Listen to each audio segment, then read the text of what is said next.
우리가 계속해서 주일마다 나누고 있는 이 요한복음은 총 21장입니다. 21장을 크게 두 부분으로 구분할 수 있습니다. 1장부터 12장까지 전반부고 13장부터 21장까지 이렇게 나눕니다. 13장부터는 예수님의 이 고난에 대한 기사들이 본격적으로 다루어지고 있습니다. 이 요한복음을 우리는 제4복음서라고 그럽니다.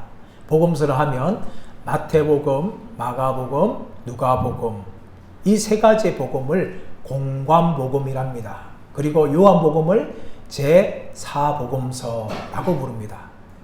왜 제4복음서라고 부를까요? 네 번째 복음이기 때문에 제4복음서라고 부르지만 앞에 있는 마태, 마가, 누가 이 공관복음서와 내용이 구분되기 때문에 제4복음서라고 그렇게 부릅니다. 이 요한복음에는 이 마태, 마가, 누가와 독특한 특성이 있습니다. 그것이 무엇인가 하면 이 공관복음에 있는 것들이 요한복음에는 많이 내용이 빠져 있어요. 반면에 공관복음에 없는 그 내용이 또 요한복음에는 기록되어져 있습니다. 오늘 말씀에 나오는 예수님께서 제 아들의 발을 씻기시는 이 장면도 마태, 마가, 누가복음에는 나오지 않아요. 이 요한복음에만 기록되어져 있습니다. 오늘 말씀 1절 말씀 보시면 6월절 전에라고 시작하죠. 이미 예수님께서는 6월절 엿새 전에 베다니에 들어오셨습니다. 지난주에 말씀을 나누었지만 이 베다니 마을에서 예수님을 위하여 잔치가 벌어졌습니다. 나병 환자였던 시몬이 자신이 나병 환자에서 고침받은 것을 감사하여서 예수님을 위하여 큰 잔치를 벌였어요. 그 잔치에 나사로와 마르다와 마리아가 초청되어서 함께 그 잔치를 즐겼습니다. 그때 어떤 일이 있었습니까? 마리아가 예수님께 다가와서 자신이 가지고 있는 순전한 나드 한 건을 예수님의 발에 붓고 자신의 머리털로 예수님의 발을 닦으시는 그 내용이 요한복음 12장에 기록되어져 있어요. 그리고 그 내용 이후로 예수님께서는 그 다음날 예루살렘 성에 들어갈 때에 나귀 새끼를 타고 들어가는데 수많은 백성들이 호산나 다윗의 자손이여 라고 하면서 예수님을 환영하며 찬양을 합니다. 그리고 나서 오늘 본문이 기록되어지면서 6월절 전에라고 이야기하죠. 사실은 이 종려주일 환영하는 그 사건 이후로 예수님께서 많은 일을 행하였어요. 그러나 요한복음은 그 모든 내용들을 다 기록하고 있지 않습니다. 그리고 오늘 본문을 기록하는데 이 본문은 무엇입니까? 6월절 전에 식사를 함께 나누는데 그때에 예수님께서 제 아들의 발을 씻기시는 거예요. 유대인들은 6월절 전에 저녁 만찬을 가졌습니다. 그것을 히브리어로 세데르라고 부르는데 6월절 전에 큰 잔치를 부르면서 하나님께서 자신들을 구원해 주신 것에 대해서 큰 잔치를 벌이며 함께 가족들이 기뻐하며 하나님의 구속에 대해서 찬양하는 그런 대화들을 나눕니다. 예수님께서 이 6월절 식사를 나누면서 제 아들과 함께 나눌 때에 너무나 갑작스러운 행동을 하세요. 그것이 무엇입니까? 예수님께서 제 아들의 발을 씻으시는 그런 행동이었습니다. 그렇다면 오늘 예수님께서 왜 6월절 식사 중에 갑작스럽게 제 아들의 발을 씻기는 행동을 하고 있습니까? 이것은 바로 예수님께서 제 아들을 사랑하실 때 끝까지 사랑하고 계신다는 것을 오늘 본문은 우리에게 이야기합니다. 1절 말씀 보십시오. 6월절 전에 예수께서 자기가 세상을 떠나 아버지께로 돌아가실 때가 이른 줄을 아시고 세상에 있는 자기 사람들을 사랑하시되 끝까지 사랑하시니라. 3절 말씀 보십시오. 저녁 먹는 중 예수는 아버지께서 모든 것을 자기 손에 맡기신 것과 또 자기가 하나님께로부터 오셨다가 하나님께로 돌아가실 것을 아시고, 여기서 적어도 예수님께서는 두 가지 사실을 알고 계셨다는 것을 보여줍니다. 그것은 무엇입니까? 3절 말씀 보시면 예수님께서는 하나님께서 자기 손에 모든 것을 맡기시고 하나님께로 왔다가 다시금 하나님께 돌아가실 것에 대해서 아셨다는 거예요. 이것은 예수님께서 어떠한 죽음으로 죽으시고 다시금 하나님께로 돌아가시게 된다는 것을 예수님께서 알고 계셨다는 것을 보여줍니다. 예수님께서 이 땅에 오신 것은 다른 이유가 아닙니다. 바로 우리 죄인들을 위하여 십자가에서 죽으시고 우리의 모든 죄를 사하여 주시고 그리고 부활하셔서 다시금 하나님께 돌아가시기 위해서 이 땅에 오신 것입니다. 예수님의 십자가의 죽음은 하나님을 반역한 죄인인 바로 인간들을 위한 죽음이라는 것을 성경은 보여줍니다. 그리고 그것을 위해서 예수님께서는 하늘의 영광을 다 버리시고 이 땅에 낮고 낮은 인간의 몸으로 오셨다는 것입니다. 그뿐만 아니라 1절 말씀 보시면 예수님께서 아버지께 돌아가실 때를 아셨다는 거예요. 예수님께서는 이 땅에 오셔서 자신이 하실 일을 하신 거예요. 그것은 무엇입니까? 십자가의 죽음을 통하여 죄인들을 위한 대속 사역입니다. 근데 그것을 알고 계셨어요. 그런데 무엇을 더 하셨습니까? 아버지께 돌아가실 때를 아셨다는 것입니다. 예수님께서 이제 곧 십자가에 죽으셔야 한다는 것을 알고 계셨습니다. 요한복음은 때의 이야기를 굉장히 많이 합니다. 요한복음 2장 말씀 보시면 포도주가 떨어질 때에 예수님께서 마리아의 부탁을 어떻게 거절합니까? 아직 내 때가 이르지 아니하였나이다. 그럼 이 때가 계속해서 나오는데 이 때를 계속해서 모른다, 아직 이르지 않았다 라고 말씀하셨는데 어디서부터 반절이 나는가 하면 요한복음 12장 36절 말씀 보시면서 헬라인들이 예수님을 찾아올 때에 그때 예수님께서 인자가 영광을 얻을 때가 왔도다 하면서 예수님께서 십자가에 죽으실 때에 대해서 구체적으로 말씀하고 계십니다. 오늘 말씀에서도 1절 말씀 보시면 아버지께 돌아갈 때를 아셨다라고 이야기하고 있는 것입니다. 예수님께서는 이제 곧 십자가에 죽으셔야 한다는 것을 알고 계셨어요.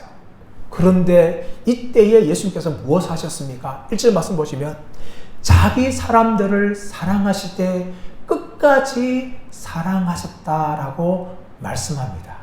이 자기 사람들은 세상에 있는 사람들이었어요. 이 세상은 예수님을 환영하지 않는 세상이었고 예수님을 향하여 반역한 세상이었어요. 그런 이 세상에 살고 있는 자기 사람들을 예수님께서 사랑하실 때 끝까지 사랑하셨다라고 이야기합니다. 예수님에게는 자기 사람들이 있었습니다. 이 사람들이 누구였습니까? 첫 번째 예수님을 따라다니는 제자들이죠. 더 나아가서 예수님을 따라다녔던 많은 백성들이었고 믿던 사람들입니다. 그리고 나사로나 마리아나 마르다도 예수님에게는 자기 사람들이었어요. 예수님께서는 십자가에 죽으심을 알고도 자기 사람들을 사랑하였습니다. 요한복음 10장 14절 말씀 보시면 나는 선한 목자라 내가 내 양을 알고 양도 나를 안다 라고 이야기합니다. 예수님께서는 자기 양을 알고 계셨어요. 이 자기 양들은 무엇입니까? 바로 예수님을 믿은 사람들이었습니다. 예수님을 따라다니는 사람들이었어요. 그 사람들을 사랑하실 때 예수님께서는 끝까지 사랑했대요. 끝까지 사랑. 이 끝까지 사랑은 크게 두 가지 의미가 있습니다. 하나는 시간적인 의미예요. 시간적으로 뭡니까? 예수님께서 이 땅에서 생애를 마지막 하는 그 순간까지 십자가에 달려 죽으시는 그 순간까지 예수님께서는 제 아들을 사랑했습니다. 이 제 아들은 누굽니까? 이제 십자가에 달려 예수님을 버리고 도망갈 제자들이었어요. 또 베드로는 예수님을 3번씩이나 부인하였습니다. 그런데 이 베드로를 향하여서 예수님께서는 내가 너의 믿음이 떨어지지 않도록 내가 너를 위해 기도한다. 그렇게 이야기하셨습니다. 또 제 아들을 위해서 기도하셨습니다.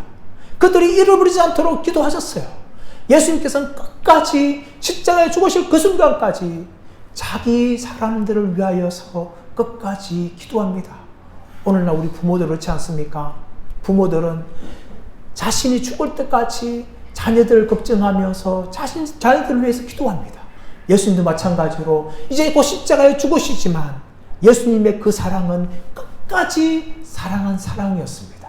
그뿐만 아니라 이 끝까지란 사랑은 최대한도로 철저하게 이런 의미를 가지고 있어요. 여러분, 베드로는 이제 곧 예수님을 3번이나 부인할 겁니다.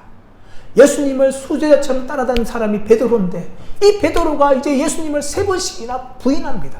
또 다른 제자들은 예수님을 버리고 다 도망갑니다.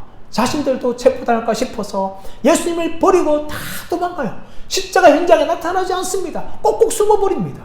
자신의 목숨을 살리기 위해서라면 스승도 버리는 것이 제자들의 모습이었어요.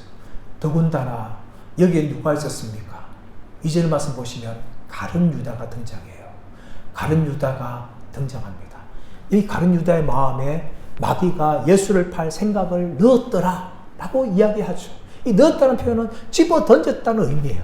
가룟 유다의 마음에 예수님을 팔려는 생각을 집어 던진 거예요. 근데 여러분, 그 이전에 이미 가룟 유다는 예수님보다 돈을 더 사랑하였어요. 이미 그 마음속에는 예수님을 팔려는 계획들을 다 가지고 있었습니다. 마귀는 그걸 알았어요. 그래서 이 마귀가 가룟 유다가 그 마음을 실행할 수 있도록 부추기는 겁니다. 이제 가룟 유다는 스승을 은 30에 팔아서 넘길 그런 사람이었어요. 그러나 예수님께서는 가룟 유다마저도 끝까지 사랑하였어요. 가룟 유다도 예수님을 다시 믿고 돌아올 수 있도록 그에게 계속해서 힌트를 줍니다.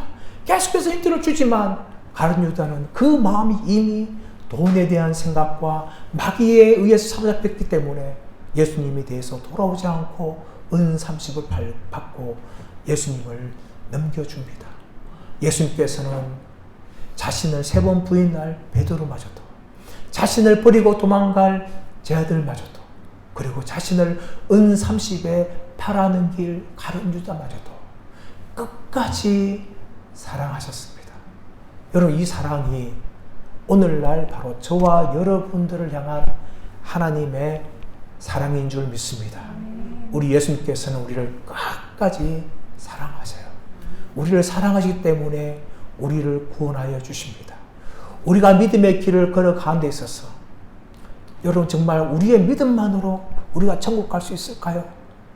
우리가 믿음의 길을 걸어갈 때마다 우리가 얼마나 많은 죄를 짓습니까? 얼마나 많은 하나님의 마음을 아프게 합니까? 하나님께 등을 돌립니까? 하나님께 실망을 합니까? 얼마나 낙심합니까? 얼마나 염려합니까? 우리의 믿음 가지고 우리는 아무도 천국 갈 수 없어요. 우리가 믿음 생기는 것도 다 하나님의 은혜고, 우리가 끝까지 천국 갈 때까지 믿음을 지킬 수 있는 것도 내 자신의 믿음이 대단해서가 아니라 하나님의 은혜인 줄 믿습니다. 우리가 날마다 낙심하고 날마다 염려하고 날마다 죄를 짓고 하나님의 마음을 아프게 한다 할지라도 하나님은 결코 우리를 버리지 아니하시고 우리가 천국문에 들어갈 때까지 우리와 함께 하신 줄 믿습니다. 내가 너희를 사랑한다. 내가 너희와 함께한다. 내가 너를 결코 떠나지 않고 버리지 않는다. 이것이 바로 우리 하나님의 약속입니다. 왜 이렇게 우리를 이렇게 사랑하실까요? 그것은 바로 하나님의 마음입니다. 부모가 자녀를 버리지 못하고 끝까지 사랑한 것처럼 하나님은 어쩌면 부모님보다 더 우리를 사랑하며 우리와 함께 하시고 우리를 끝까지 사랑하는 분인 줄 믿습니다. 여러분, 이것을 확신하길 바랍니다. 그러므로 사도 바울은 로마서 8장 38절 39절에서 내가 확신하노니 사망이나 생명이나 천사들이나 권세들이나 현재일이나 장래일이나 능력이나 다른 어떤 피조물이라도 우리를 그리스도 예수 안에 있는 하나님의 사랑 안에서 끊을 수 없느니라. 이렇게 확신합니다. 이 사도 바울의 확신이 저와 여러분의 확신이 되기를 축복합니다. 우리가 삶을 살아가면서 내 자신을 바라보고 내 삶을 바라보고 절망하고 낙심할 수 있지만 그 순간에 기억해야 할 것은 하나님은 결코 우리를 버리지 아니하시고 우리를 끝까지 사랑한다는 이 사실입니다. 이것을 끝까지 붙들고 살아가시는 저와 여러분들 되시기를 예수님의 이름으로 축원합니다. 두 번째로 본문은 모든 제자들이 깨끗하게 되기를 원하시는 예수님의 모습을 보여줍니다. 예수님께서는 제자들의 발을 씻기기 위해서 겉옷을 벗었습니다. 그리고 수건으로 허리를 동였습니다. 그러고 난 다음에 대야에 물을 받아와서 제자들의 발을 씻습니다. 한 명씩 한 명씩 발을 씻습니다. 그 순간에 누구의 차례가 됐는가 하면 수제자인 베드로의 차례가 되었어요. 베드로가 놀랍니다. 주여, 제 발을 씻으시겠습니까? 이것은 무슨 말입니까? 예수님은 제 발을 씻으면 안 됩니다. 이렇게 거절하는 겁니다. 여러분, 우리는 여름이 되면은 보통 다 샌들이라든지 크록스를 신고 다녀요. 그래도 도로가 깨끗하고 거리가 깨끗하기 때문에 뭐 샌들을 신고 다니든 크록스를 신고 다니든 하루 종일 신고 다니도 별로 발이 지저분해지지 않습니다. 그러나 예수님이 살던 이 팔레스타인 그 당시에는 사정이 달라요. 그 당시엔 지금처럼 깨끗한 도로가 없죠. 어떤 길이었겠을까요? 흙먼지가 펄펄 날리는 그런 흙길이었어요. 흙먼지 길이었어요. 그런 길에 유대인들은 샌들을 신고 다녔어요. 그 샌들을 신고 다니다 보면 흙먼지가 이 발 사이에 그대로 다 들어가는 거죠. 그래서 어느 집에 이제 손님으로 방문할 때는 주인이 이 더러워진 발을 깨끗하게 씻어주도록 그렇게 도와줍니다. 하지만 이 발을 씻는 일은 유대인들에게는 굉장히 천한 일이었어요. 주인은 손님들 발을 씻어주지 않았습니다. 누가 씻는가 하면 그 주인 집에 있는 종들이 손님들의 발을 씻어주는데, 종들 중에서도 유대인 종들 같은 경우는 발 씻는 일을 하지 않았어요.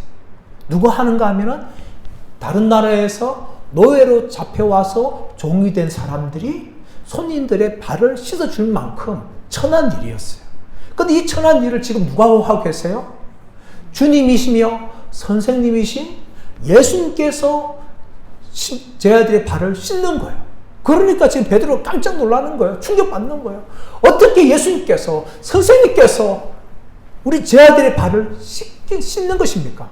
우리가 선생님의 발을 씻는 건 당연한 것이고, 그러나 이 당연한 일마저도 너무나 천한 일이어서 이방 나라에 잡혀온 종들이 하는 일인데 어떻게 선생님께서 우리의 발을 씻는 것입니까? 그렇게 자신의 발을 씻을 수 없다고 그렇게 말리는 거죠.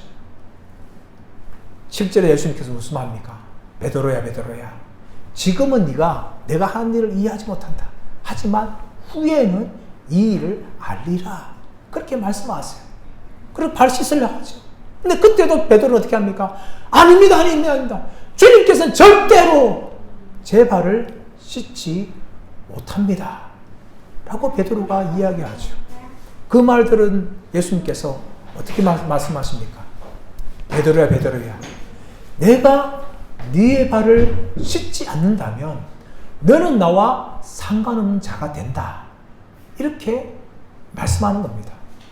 여러분이 발을 씻는 일이 도대체 어떤 의미이기 때문에, 예수님께서 이 제 아들의 발을 씻는 일이 어떤 의미를 가졌기 때문에 예수님께서 베드로의 발을 씻지 않으면 베드로와 예수님과 상관없다고 그렇게 말씀하시는 것일까요? 그 이유는 무엇인가 하면, 예수님께서 제 아들의 발을 씻는 것은 무엇을 말하는가 하면, 이제 곧 예수님께서 자기 사람들, 제 아들을 포함한 자기 백성들을 위해서 십자가에 죽으시는 것을 바로 미리 발 씻는 것을 통하여 보여주는 거죠. 왜 그럴까요? 예수님께 십자가에서 죽으시는 것은 바로 우리 죄인들의 죄를 깨끗하게 하기 위함이었습니다.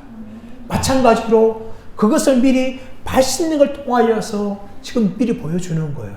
그러므로 예수님께서 내가 십자가에서 죽어서 너의 죄를 깨끗하게 하지 않으면 너는 나와 상관없는 자다.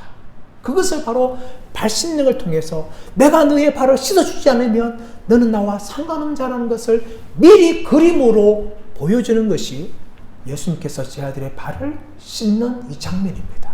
그러나 여러분, 베드로는 이것을 이해할 수 없는 거죠. 그러므로 지금은 네가 이해하지 못하지만 후에는 알리라 라고 하신 말씀이 무엇일까요? 예수님께서 십자가에서 죽으시고 부활한 후에 예수님께서 우리의 발을 씻어주는 것은 바로 우리의 죄를 위하여서 십자가에 죽으심으로 우리의 죄를 씻어주는 것을 미리 보여주는 것이구나를 알게 되는 거죠. 그러나 베드로는 지금은 이것을 이해하지 못합니다. 예수님께서 내가 너와 너의 발을 씻어주지 않으면 너는 나와 상관없다 라고 말하니까 베드로가 펄펄 뛰는 거죠. 주여, 그렇다면 제 발뿐만 아니라 제 온몸도 다 씻어주세요.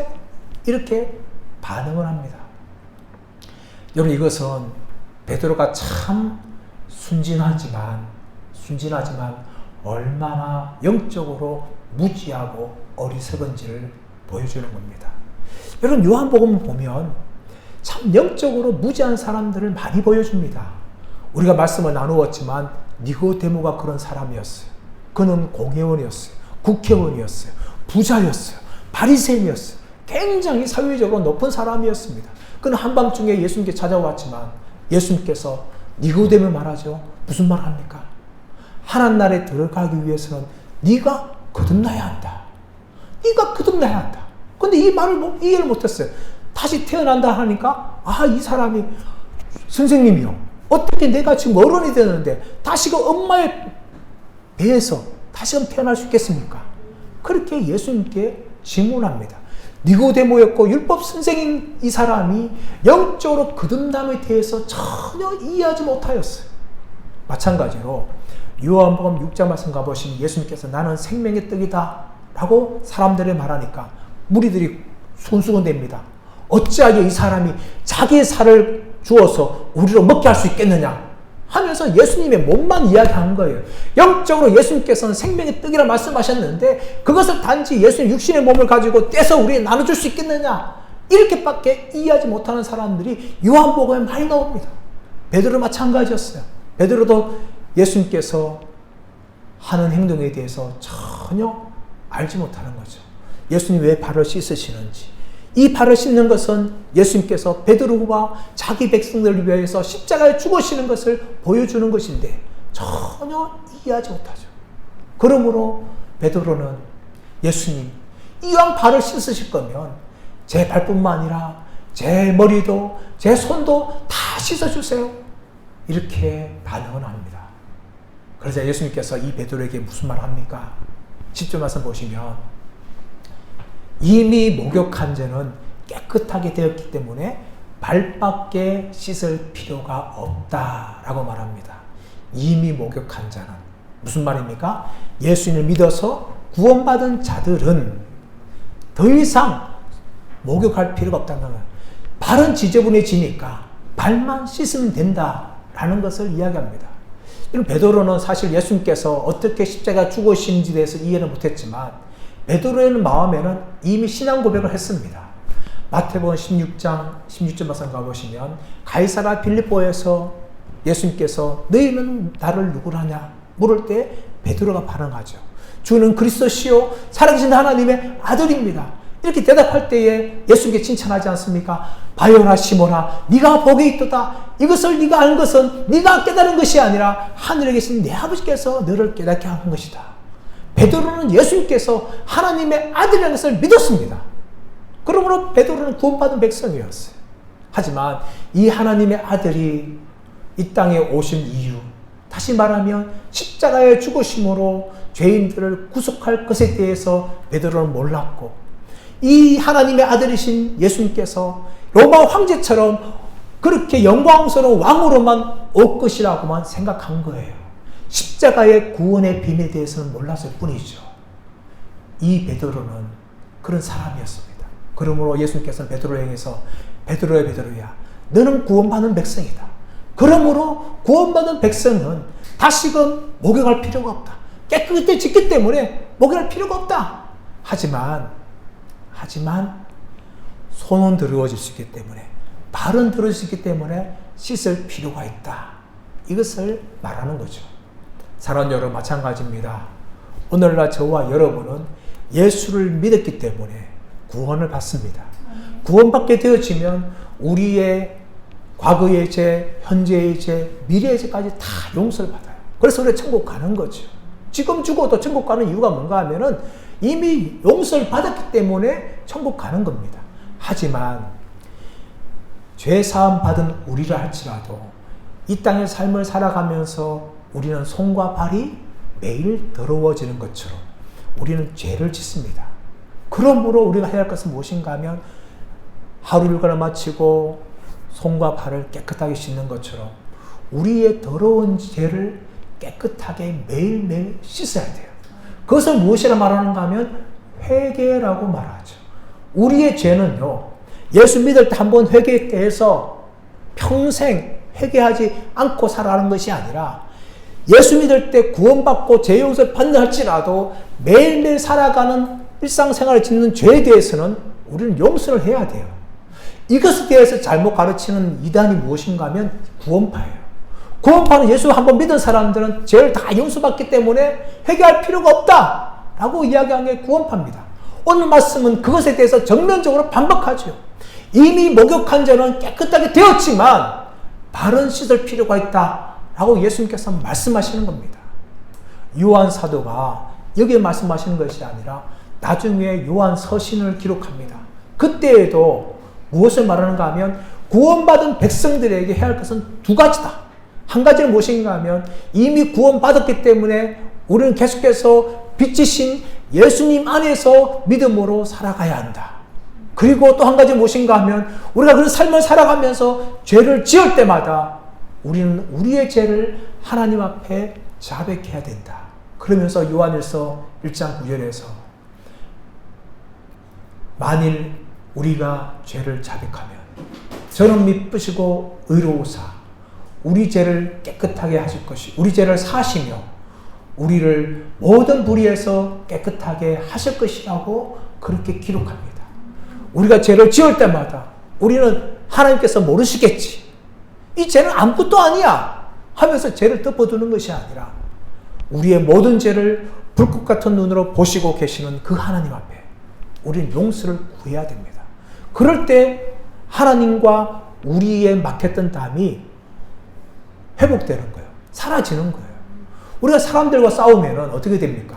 사람들 사이에 벽이 생기지 않습니까? 형제들 간에, 친구들 간에, 부부 간에 싸워요. 그러면 등 돌립니다. 말 안 해요. 어떻게 다시 화해될 수 있습니까? 자신의 잘못을 용서를 구하는 거예요. 그러면은 상대방이 용서를 받고 다시금 소통이, 교제가 이루어지지 않습니까?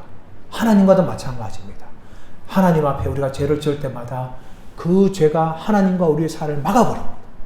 교제가 막혀요. 기도가 해도 기도가 안 돼요. 그럴 때 어떻게 합니까? 먼저 우리는 우리의 죄를 고백해야 됩니다. 만일 우리가 우리 죄를 자백하면 저는 미쁘시고 의로우사 우리 죄를 사시며 모든 불의에서 우리의 죄를 깨끗하게 하실 것이요 라는 약속이 우리에게 주어졌습니다. 그러므로 우리는 범죄할 때마다 하나님 모르시거나 또 이 죄가 아무것도 아니라고 말하기 전에 우리 죄를 가지고 하나님 앞에 고백하십시오. 그리고 하나님과의 이 관계가 열리게 되어지고 하나님의 은혜가, 하나님의 축복이 우리 가운데 임하게 될 줄 믿습니다. 예수님 그것을 원하시는 거예요. 예수를 믿고 구원받기를 원하시고 우리 모든 죄가 사함받기를 원하고 그뿐만 아니라 우리가 짓는 매일매일의 죄까지도 하나님 앞에 고백함을 통하여서 하나님께 축복의 사람으로 우리가 살아가기를 예수님께서 원하고 계신다는 것을 보여주고 있습니다. 더 나아가서 본문은 무엇을 보여주고 있는가 하면 우리가 서로 섬기기를 원하신다는 것입니다. 12절에서 15절 말씀 보시면 내가 주와 스승이 되어서 내가 너희에게 발을 씻어 주었으니 너희도 나를 본받아서 서로 발을 씻어 주어라. 이 내용이 12절부터 13절 말씀에 나옵니다. 그것을 위해서 내가 너희에게 본을 보였다 라고 예수님께서 말씀하시는 거예요.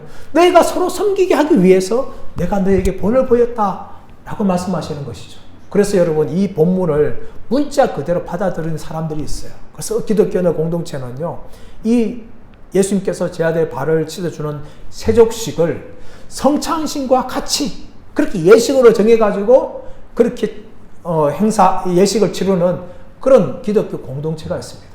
또 카톨릭에서는요, 중세시대에는 교황이 또 높은 주교가 어떻게 했는가 하면 일주일 중에 목요일을 정해가지고 이 목요일 날을 세족식을 행합니다. 하급 성직자라든지 가난한 사람들이든지 찾아가지고 그들의 발을 씻어주는 그런 행사를 했습니다. 근데 예수님께서는 그런 세족식을 행하라고 그렇게 이 본문을 말한 것이 아닙니다. 형식이 아니라 내용을 따라하라는 거죠. 그 내용이 뭡니까? 예수님께서 우리 인간들을 섬겼듯이 너희들도 서로 섬기라는 겁니다. 여러분, 예수님은 어떤 분이셨습니까? 빌립보서 2장 6절에서 8절 말씀 보시면 그는 하나님의 근본 본체시나 하나님과 동등됨을 취할 것으로 여기지 아니하시고 오히려 자기를 비우어 종의 형체를 가지시고 낮아져서 사람의 모양으로 나타나셨으고 그리고 십자가에 죽으셨다 라고 이야기합니다. 하나님 아버지와 동등한 분이셨어요. 또 예수님은 하나님이셨습니다. 하나님과 근본 본체셨어요. 그러나 자기를 비우시고 이 인간의 몸을 취하시고 이 땅에 오셨어요. 하나님께서 낮아지셨습니다. 그뿐만 아니라 우리 죄인들을 위해서 십자가에 죽으셨습니다. 여기에 대해서 마가복음 10장 45절에서 예수님께서 이 땅에 오신 이유에 대해서 말씀하시죠. 인자가 온 것은 섬김을 받으려 함이 아니라 도리어 섬기려 하고 자기 목숨을 많은 사람들을 위한 대속물로 주기 위함이라 라고 이야기합니다. 예수님께서 이 땅에 오신 이유는 우리 인간들을 위하여서 자신의 목숨으로 섬기기 위해서 이 땅에 오셨다는 겁니다. 이것이 바로 예수님께서 이 세족식을 행하는 의미예요. 내가 너희를 섬기는 것처럼 너희도 서로를 섬기라 이렇게 말씀합니다. 근데 여러분, 이것은요 우리 인간들에게 크나큰 도전을 주는 겁니다. 왜 그렇습니까? 남을 섬기는 것은요 우리 인간의 본성들과 이 세상의 본성들에 대해서 정면적으로 도전하는 겁니다. 반박하는 거예요. 오늘 저와 여러분 보십시오. 우리는 스스로 남들에게 인정받기 원하고 남들에게 높임받기 원하고 남들이 나를 대접하기를 원합니다. 스스로 낮아져가지고 남을 섬기려고 하는 것은요 우리 인간의 본성과 전혀 다른 거예요. 아담과 하와가 왜 타락했을까요? 그것은 자신들이 하나님처럼 높임받기 위해서 타락한 거죠. 이런 아담과 하와의 본성이 우리 안에 여전히 있습니다. 이것이 세상의 원리예요. 세상을 보십시오. 나라를 보십시오. 정치를 보십시오. 세상의 원리가 뭡니까? 남들보다 자신이 높아지기 원하는 거예요. 왜 대통령 되기 원할까요? 왜 국회의원 되기 원할까요? 왜 힘을 가지기 원할까요? 왜 높임 자리에 가기 원할까요? 왜 부자가 되기 원할까요?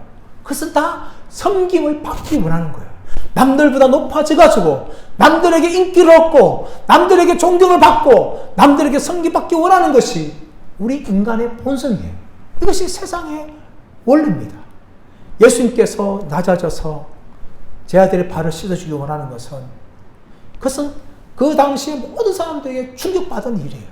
너무나 하찮은 일이고 다른 나라에 잡혀온 종들이 해야 되는 그 일을 예수님께서 하심을 통해서 우리에게 도전하는 것은 바로 우리가 살고 있는 이 세상 나라에 대해서 도전하는 거예요. 우리가 살고 있는 이 세상 나라의 원리는 대접받기 원하는 것입니다. 많은 것을 가지기 원하는 것이에요. 높임받기 원하는 것입니다. 그리고 인정받고 섬김받기 원하는 것이 우리가 살고 있는 이 세상의 원리예요. 이 세상의 원리에 대해서 예수님께서는 도전하고 계시는 것입니다. 더 나아가서 예수님께서 이 본을 보여주는 이유는 무엇인가 하면 바로 남을 섬기는 것이 우리가 살아나는 길이라는 것을 알려주는 겁니다. 우리가 잘 되고 성공하고 높은 자리에 올라가고 부자가 되면 우리가 잘 되는 것이라 생각하지만 예수님은 그것이 아니라 우리가 남을 섬길 때에 우리가 잘 된다는 것을 보여주는 겁니다. 여러분, 예수님께서 십자가에 죽으셨어요. 십자가 죽음으로 끝났습니까? 아닙니다, 여러분. 어떻게 되었을까요? 3일 동안 온 세상이 정말 이긴 것처럼 보였고 마귀가 이긴 것처럼 보였지만 그 3일 만에 예수님께서는 무덤을 깨치시고 부활을 하셨어요. 그 부활하신 후에 40일 동안 이 땅에 계셨다가 하늘에 오르셨는데 어디에 앉았을까요? 하나님 보좌 우편에 앉았다라고 기록합니다. 하나님 보좌 우편은 무엇인가 하면 하나님과 같은 똑같은 권세를 가진 것을 말합니다. 그 자리에 앉으신 거예요. 세상에 보기에는 예수님의 죽음은 죄인의 죽음이고 반역자의 죽음이고 한 인간의 죽음으로 보였지만, 실패한 죽음으로 보였지만, 그것이 아니라 그 죽음 후에 예수님께서 부활하시고 하나님의 그 영광을 가진 분이라는 것을 보여주셨습니다. 만약에 이런 부활은 죽음이 없었다면 일어날 수 없는 것입니다. 예수님께서 죽음으로 우리 죄인들을 위하여서 섬기시기 때문에 하나님 아버지께서는 그 죽음에 계신 예수님을 부활시키시고 또 예수님께서는 하나님 보좌 우편에 앉게 되셨습니다. 여러분, 아담과 하와도 마찬가지입니다.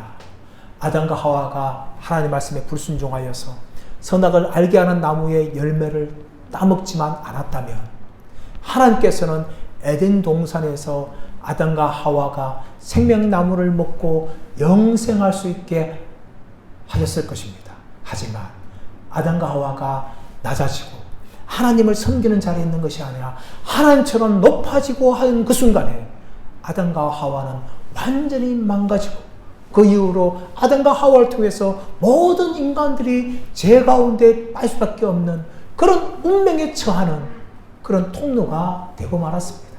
만약에 아담과 하와가 하나님을 잘 섬기는 자리에 있었다면 하나님께서 높여주셨고 하나님처럼 영생의 삶을 누릴 수 있도록 은혜를 주셨을 것인데 아담과 하와가 교만하고 높아짐을 통하여 그 모든 것을 다 잃어버리고 말았습니다.